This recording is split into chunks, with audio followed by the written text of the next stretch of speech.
thế.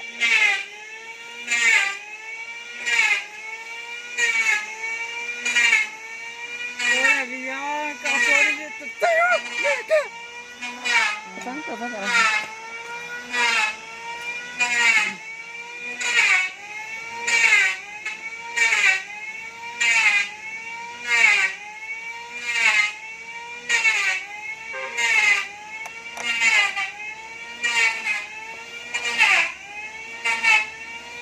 Thế vậy rồi.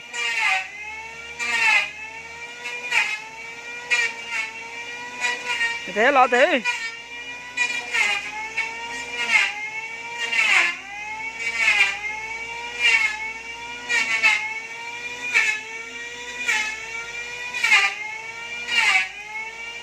Thế. Ôi vậy là thế.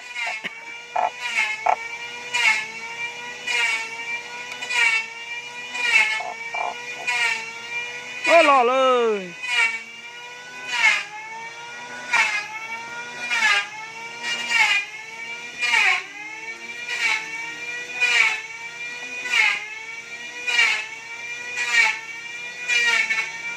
Theo tao rồi.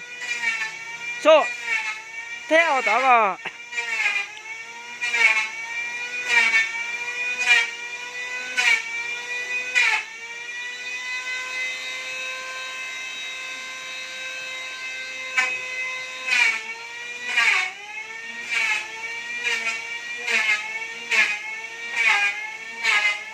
Thế, thế. Thế.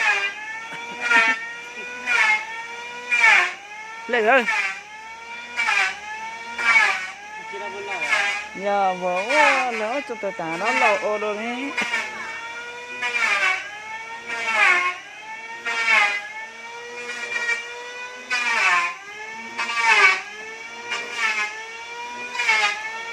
Ra thì béo. Cái thế, nhau dự. Thôi bé nó. Thế sao nó thế?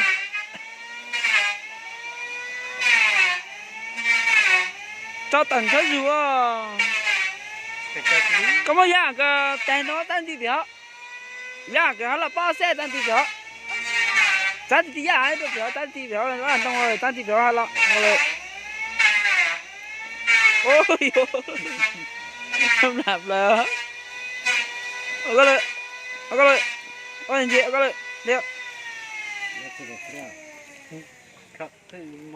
sắp cho nó đó. Hai ba. Thế mình chán là gì tìm ba. Chán tìm đó. Cái đó cái gì thì tôi cái hỏi thì muốn chán hả? Ok. Mỗi thì chán được hả? Cái tụi này, cái tụi xí đó. Cái tụi coi phim chứ. Hả?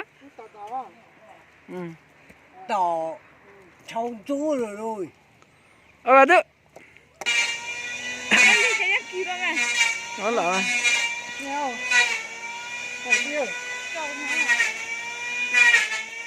Thế. Cho tần hết rúa.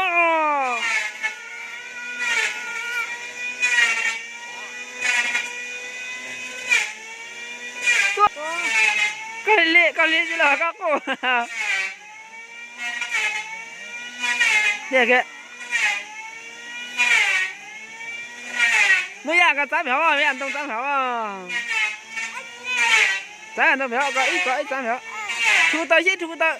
Gọi là ở đây, đúng rồi. Đấy. Đúng rồi. Đấy, mình không. Tốt cái cần ạ, tốt cái cần ạ. Như thế.